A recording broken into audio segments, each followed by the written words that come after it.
भारत माता की, भारत माता की, भारत माता की। मैं कहूंगा, पंडित दीनदयाल उपाध्याय, आप सब 2 बार बोलिए, अमर रहे, अमर रहे। पंडित दीनदयाल उपाध्याय, पंडित दीनदयाल उपाध्याय, पंडित दीनदयाल उपाध्याय। मंच पर विराजमान भारतीय जनता पार्टी के सभी वरिष्ठ नेतागण और विशाल संख्या में पधारे हुए मेरे परिवारजनों, आप सबको नमस्कार।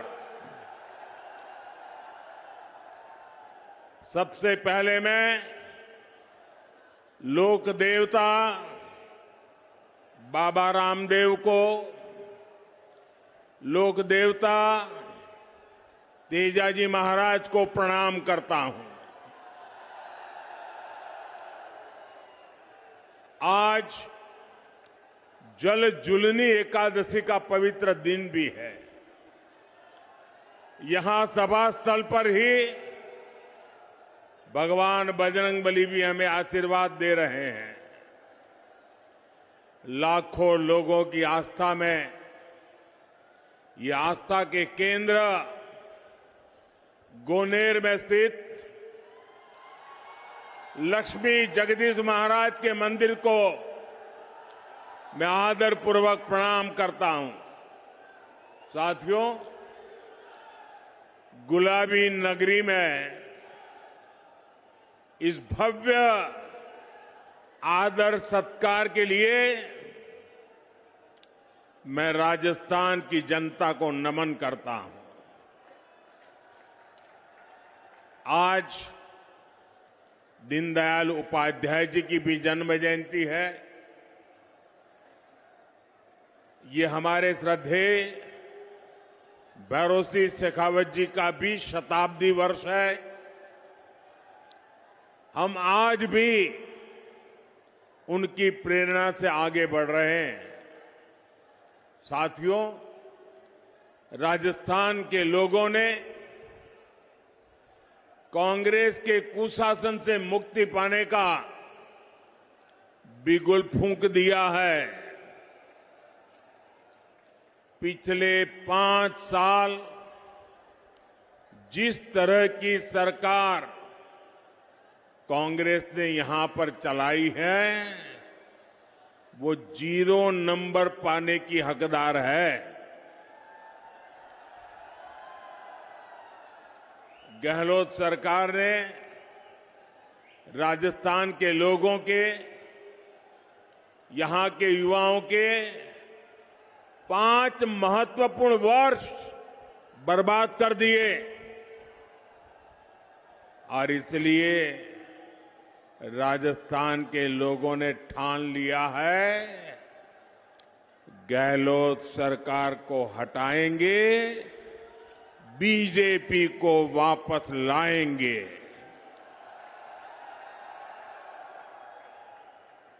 मैं साफ देख रहा हूं, राजस्थान में अब परिवर्तन होके रहेगा। राजस्थान के कोने कोने में जो परिवर्तन संकल्प यात्राएं भाजपा ने निकाली है, उन्हें बहुत जन समर्थन मिला है। ये साफ संकेत है कि राजस्थान का मौसम बदल चुका है। मैं राजस्थान के हर भाजपा कार्यकर्ताओं को और राजस्थान की जनता जनार्दन को इन सफल यात्राओं के लिए बहुत बहुत बधाई देता हूं। मेरे परिवारजनों, आज मैं जयपुर ऐसे समय में आया हूं जब देश का गौरव नए आसमान पर है। आज पूरी दुनिया में भारत के सामर्थ्य की वाहवाही हो रही है। हमारा चंद्रयान वहां पहुंचा जहां दुनिया का कोई भी देश नहीं पहुंच पाया। G20 में भारत की सफलता से भारत के विरोधी देश भी हैरान है, परेशान है। भारत ने गणेश चतुर्थी के दिन अपनी नए संसद भवन से कामकाज शुरू किया है और नई इमारत में सबसे पहला काम भाजपा सरकार ने हमारी माताओं, बहनों, बेटियों को ही समर्पित किया है। अनेक दशकों से हमारी माताएं, बहनें लोकसभा और विधानसभा में 33% आरक्षण की आस लगाए बैठी थी। माताओं, बहनों की ये उम्मीद किसने पूरी की? माताओं, बहनों की उम्मीद किसने पूरी की? किसने पूरी की? किसने पूरी की? ये आप मुझे बताइए, कितने महिलाओं को आरक्षण दिलवाया? महिलाओं को आरक्षण किसने दिलवाया? आपका जवाब गलत है। ये मैंने नहीं किया है, ये तो आपके एक वोट की ताकत है जिसने करके दिखाया है। आपके एक वोट ने मुझे चुना और मैंने आपकी सेवा की गारंटी दी।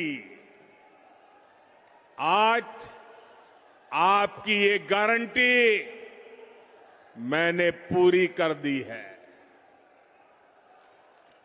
मैं राजस्थान अनेकों बार आया हूं, मैं कह सकता हूं अनगिनत बार आया हूं, लेकिन इतनी बड़ी तादाद में माताएं, बहनें आकर के आशीर्वाद दे, ये अपने आप में मैं आप सब माताओं का इतने आशीर्वाद देने के लिए, आने के लिए हृदय से बहुत बहुत आभार व्यक्त करता हूं। और मैं जब अंदर आ रहा था तब मैंने देखा जितने लोग अंदर है उससे ज्यादा बाहर है। साथियों, याद रखिएगा, भूलिएगा मत,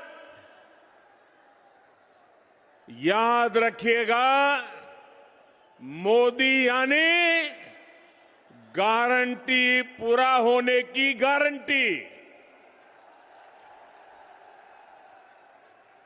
मेरे परिवारजनों, गरीब के पास स्वाभिमान होता है। गरीब मेहनत करना जानता है।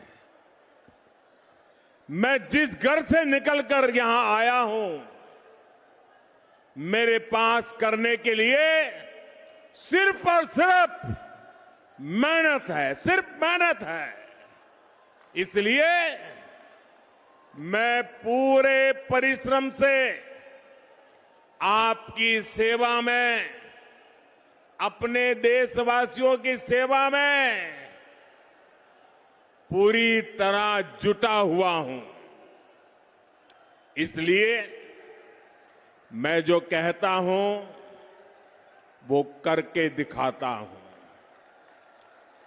इसलिए मेरी गारंटी में दम होता है और ये मैं सिर्फ हवा में नहीं कह रहा हूं, बल्कि बीते 9 वर्ष का मेरा पूरा ट्रैक रिकॉर्ड यही है। वहां मेरा आप सबसे प्रार्थना है, अब पेंडोल में कहीं जगह नहीं है, कृपा करके वहीं रुक जाइए।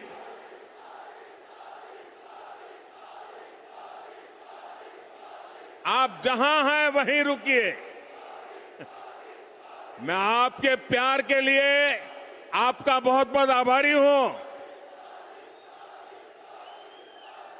बहुत बहुत धन्यवाद आपका।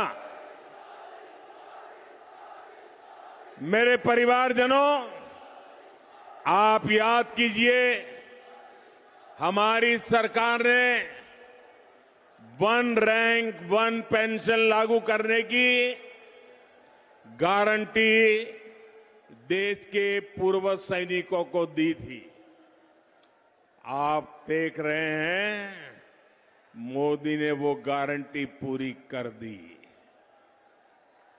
अब तक सैनिकों को जो निवृत्त है, वन रैंक वन पेंशन के 70,000 करोड़ रुपए मिल चुके हैं।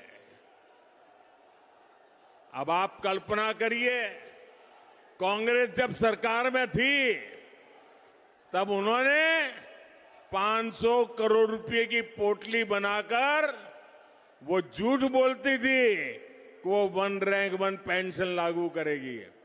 कहां 500 करोड़ और कहां 70,000 करोड़।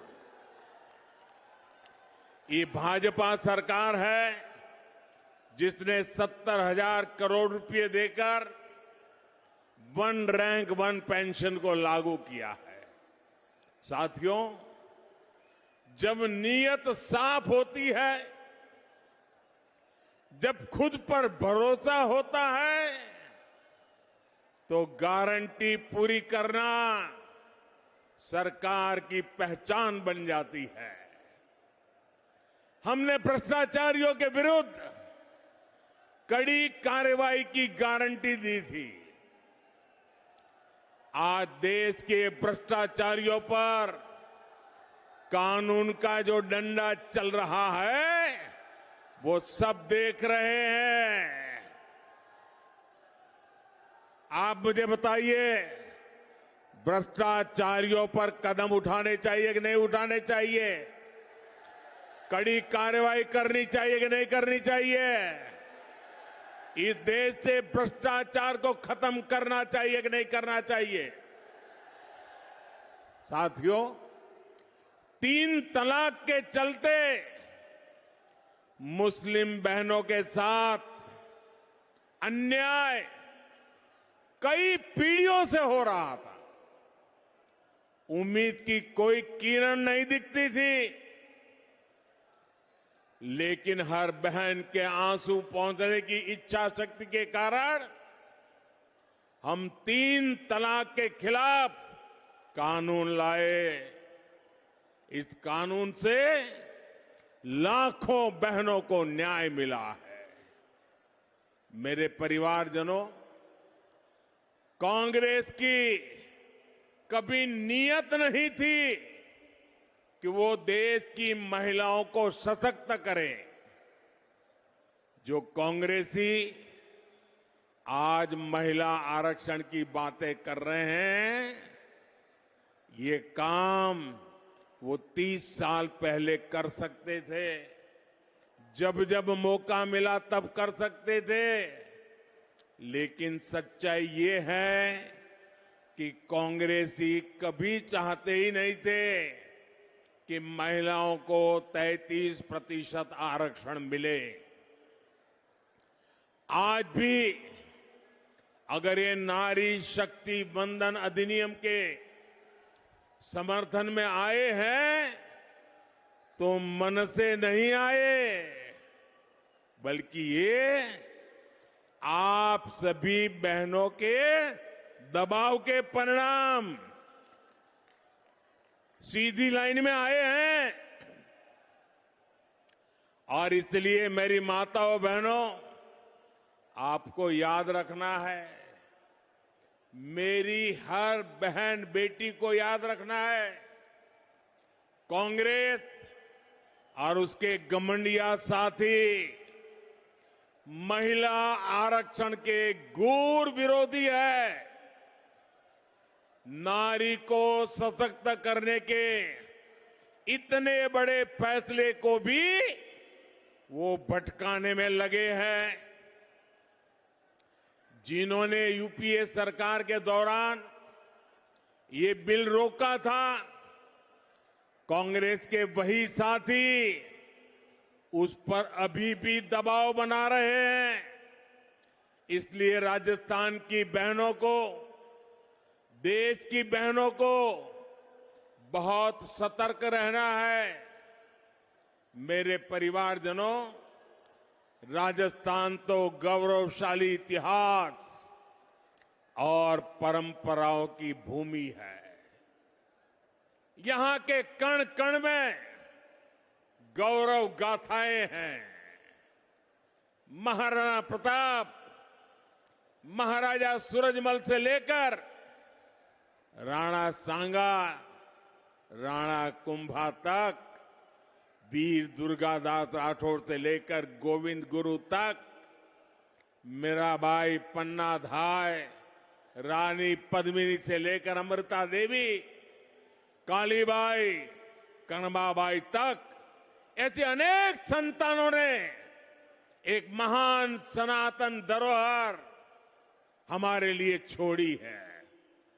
लेकिन कांग्रेस और उसके घमंडिया गठबंधन ने इस धरोहर के विरोध हल्ला बोल शुरू कर दिया है। इन्होंने घोषणा की है कि ये सनातन को जड़ से मिटा देंगे, हमारी पहचान को मिटा देंगे। कुछ वोटों के लिए तुष्टीकरण की पराकाष्ठा को राजस्थान का समाज अच्छे से समझ रहा है। और मैं जानता हूं, राजस्थान चुनाव में ही नहीं, बल्कि आने वाले हर चुनाव में घमंडिया गठबंधन को इसका नुकसान उठाना ही पड़ेगा। वो जड़ों से उखड़ जाएंगे। मेरे परिवारजनों, राजस्थान के हर क्षेत्र में कांग्रेस की सरकार के विरुद्ध जनाक्रोश बढ़ता जा रहा है। यहां की कांग्रेस सरकार युवाओं को अवसर नहीं, बल्कि सिर्फ धोखा दे सकती है। राजस्थान में जितनी बार पेपर लीक होते हैं, वो हर बार पूरे राज्य को शर्मिंदगी से भर देते हैं। यहां की कांग्रेस सरकार पेपर लीक माफिया को संरक्षण देती है। मैं आज राजस्थान के युवाओं को भरोसा देता हूं, राजस्थान में बीजेपी सरकार बनने के बाद इस पेपर लीक माफिया पर सख्त से सख्त कार्रवाई की जाएगी। युवाओं के भविष्य के खिलवाड़ करने वाले किसी माफिया को बख्शा नहीं जाएगा। साथियों, आज देश के अलग अलग राज्यों में औद्योगिक विकास नई ऊंचाई पर है। राजस्थान में भी निवेश बढ़े, यहां नए कारखाने लगे, नई फैक्ट्रियां लगे, ये बहुत जरूरी है। लेकिन जहां कदम कदम पर करप्शन हो, जहां लाल डायरी में काली करतूते हो, हर कोई कट और कमीशन में व्यस्त हो, वहां कौन पैसा लगाना चाहेगा, कौन पूंजी निवेश करेगा? जहां सरेआम गला काटने की घटनाएं हो और सरकार मजबूर हो, ऐसे वातावरण में निवेश कैसे हो सकता है? ये साधारण अपराध नहीं है, ये कांग्रेस की वोट बैंक की तुष्टीकरण की नीति का परिणाम है। जब कांग्रेस सरकार आतंकियों पर कार्रवाई के बजाय उन पर मेहरबान हो, जब कांग्रेस सरकार अपराधियों को खुली छूट दे रही हो, तो फिर कानून का खौफ कैसे रहेगा, किसमें होगा?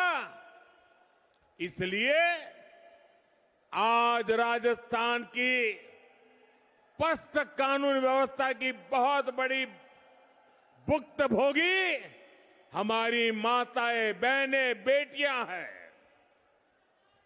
जो सरकार बहनों, बेटियों को सुरक्षा और सम्मान का जीवन तक नहीं दे सकती, उस सरकार का जाना तय है। मेरे परिवारजनों, राजस्थान की ये भूमि वचन की मर्यादा रखने वाली भूमि है, लेकिन कांग्रेस की आदत झूठ बोलकर भूल जाने की है। राजस्थान के किसानों को तो अच्छे से याद है, कांग्रेस ने 5 साल पहले जो वचन दिया था वो कभी पूरा नहीं किया। कांग्रेस ने किसानों से कई वादे किए थे, उनका क्या हुआ इसका कोई हिसाब नहीं है। आज औने पौने भाव पर किसानों को बाजरा बेचना पड़ रहा है, किसानों को इस स्थिति में ला दिया है। एकमात्र जिम्मेवार है कांग्रेस और गहलोत सरकार जिम्मेवार है। लेकिन मैं किसान भाइयों बहनों को कहूंगा कि अब चिंता की कोई बात नहीं है। किसानों की चिंता करने वाली भाजपा सरकार जल्द ही आने वाली है। साथियों, भाजपा कदम कदम पर किसानों और पशुपालकों के साथ खड़ी है। पीएम किसान सम्मान निधि से हजारों करोड़ रुपए राजस्थान के किसानों को मिल चुके हैं। आप भी जानते हैं कि दुनिया में खाद की कीमतें बहुत अधिक बढ़ गई है।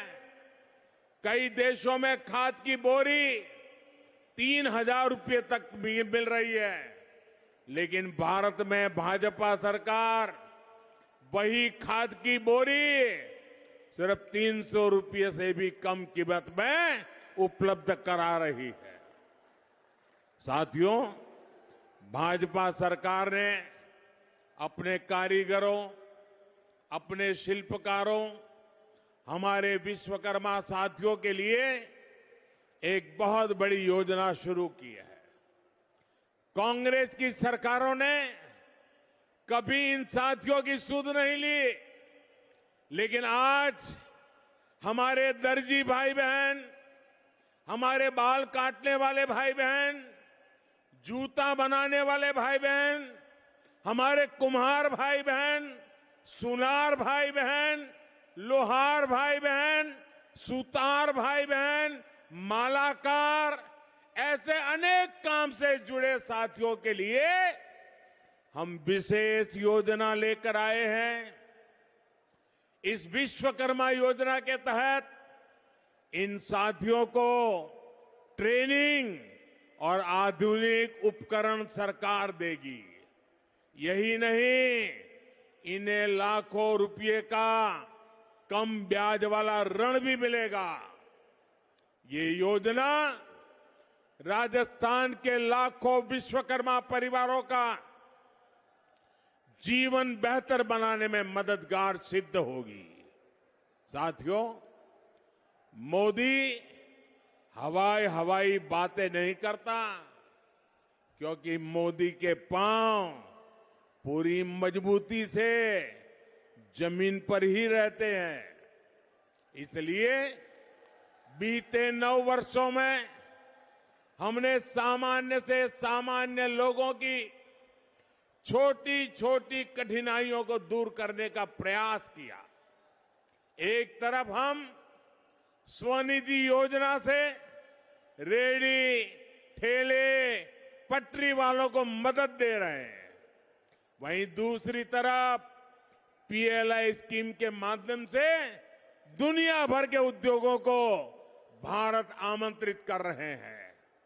आज हम मुद्रा योजना से करोड़ों छोटे छोटे उद्यमियों, महिला उद्यमियों, दलित पिछड़े समाज के साथियों को सपोर्ट कर रहे हैं। वहीं दूसरी तरफ खेती से जुड़े उद्योगों, फूड प्रोसेसिंग इंडस्ट्री को भी बढ़ावा दे रहे हैं। हमारा विकास सर्वस्पर्शी भी है, हर वर्ग को लाभ हो रहा है। गरीब कल्याण अन्न योजना से गरीब, एससी, एसटी, ओबीसी सभी को लाभ हुआ है। साथियों, हम वाइब्रेंट विलेज प्रोग्राम की चला रहे हैं। राजस्थान इसका बड़ा लाभार्थी है। राजस्थान के सीमावर्ती गांवों में कांग्रेस ने सुविधाओं का निर्माण नहीं किया। कांग्रेस वाले तो कहते थे कि सीमाओं पर इंफ्रास्ट्रक्चर नहीं बनना चाहिए, क्योंकि इससे दुश्मन को अंदर आने का आसानी हो जाएगी। कांग्रेस की इस नीति का हमें बहुत नुकसान हुआ है। लेकिन भाजपा सरकार आज सीमावर्ती गांवों का विकास कर रही है। हमारी सरकार वहां ऐसी सुविधाएं बना रही है जिससे बॉर्डर के किनारे बसे गांवों का भी तेज विकास हो, वहां टूरिज्म के अवसर बढ़े। साथियों, भाजपा सरकार की प्राथमिकता गरीबों का, मध्यम वर्ग का स्वास्थ्य भी है। पिछले 9 वर्षों में देश में मेडिकल कॉलेजों की संख्या लगभग 2 गुनी हो चुकी है। इसका लाभ राजस्थान को भी हुआ है। बीते वर्षों में राजस्थान में अनेक नए मेडिकल कॉलेज खुले हैं। केंद्र की भाजपा सरकार ने देश में 150 से अधिक नए नर्सिंग कॉलेज खोलने का भी निर्णय लिया है। इसमें बहुत सारे कॉलेज राजस्थान के लिए भी स्वीकृत हुए हैं। मेरे प्यारे परिवारजनों, मुफ्त राशन, मुफ्त इलाज, मुफ्त गैस कनेक्शन, ये गरीब परिवारों को, दलित, पिछड़े, आदिवासी परिवारों को गरिमा का जीवन देते हैं। अगर हमने राजस्थान के लाखों गरीब परिवारों को पक्का घर दिया है, तो मध्यम वर्ग के परिवारों को भी घर बनाने के लिए मदद की है। देश भर में मिडिल क्लास परिवारों को ब्याज सब्सिडी के रूप में करीब करीब 60,000 करोड़ रुपए की मदद दी गई है। ईश्वर लाल किले से मैंने मध्यम वर्ग के परिवारों के लिए एक और घोषणा भी की है। जो साथी शहरों में किराए पर रहते हैं, वे अगर अपना घर बनाना चाहते हैं तो उन्हें कम ब्याज पर ऋण उपलब्ध कराया जाएगा। आपको याद होगा, साल 2014 तक देश में 2 लाख रुपए की इनकम पर टैक्स लग जाता था। आज 7 लाख रुपए तक की इनकम टैक्स फ्री कर दिया गया है। इसका सीधा लाभ हमारे मध्यम वर्गीय परिवारों को हुआ है। हर साल कम से कम 50,000 रुपए की बचत तो इनकम टैक्स से हो रही है। कांग्रेस की सरकार थी तो 3G नेटवर्क का फोन बिल भी भारी भरकम आता था। आज तो 5G चलने लगा है तो मोबाइल फोन रखना ही असंभव था। आज परिवार के करीब करीब हर सदस्य के पास फोन है। ऐसे में 2014 की तुलना में हर परिवार को हर महीने हजारों रुपए की बचत हो रही है। मेरे परिवारजनों, भाजपा राजस्थान को देश के एक प्रमुख औद्योगिक और व्यापारिक केंद्र के रूप में विकसित करने के लिए प्रतिबद्ध है। बीते 9 वर्षों में राजस्थान में हर प्रकार के आधुनिक इंफ्रास्ट्रक्चर का विस्तार हुआ है। आज राजस्थान दिल्ली मुंबई इंडस्ट्रियल कॉरिडोर और डेडिकेटेड फ्रेट कॉरिडोर का महत्वपूर्ण हिस्सा है। इस काम को हम बहुत जल्द पूरा करने वाले हैं। मेरे परिवारजनों, ये भारत के लिए अवसरों का समय है। ये राजस्थान के लिए भी अवसरों का समय है। अगर भारत की साख दुनिया में बढ़ रही है तो इसका लाभ राजस्थान को भी मिलता है। राजस्थान में ऐसी सरकार नहीं चाहिए जो इन अवसरों को गंवा दे। आने वाले कुछ सालों में ही भारत दुनिया में टॉप 3 अर्थव्यवस्थाओं में होगा। टॉप 3 अर्थव्यवस्था में होगा, ये मोदी की गारंटी है। लेकिन इसके लिए राजस्थान को भी देश के अग्रणी राज्यों में लाना होगा। ये तभी होगा जब जयपुर में भी कमल खिलेगा, जब राजस्थान में विकास का डबल इंजन लगेगा। इसलिए आपको भारी बहुमत से भाजपा की सरकार बनानी है। मैं भाजपा के हर कार्यकर्ता से कहूंगा कि हमारी पहचान और हमारी शान सिर्फ कमल का फूल है। इसलिए बूथ बूथ पर कमल का फूल खिले, इसके लिए हमें प्रयास करना है। एक बार फिर इतनी बड़ी संख्या में यहां पधारने के लिए मैं हृदय से आपका बहुत बहुत आभार व्यक्त करता हूं। दोनों हाथ ऊपर करके मेरे साथ बोलिए, भारत माता की, भारत माता की, भारत माता की। बहुत बहुत धन्यवाद।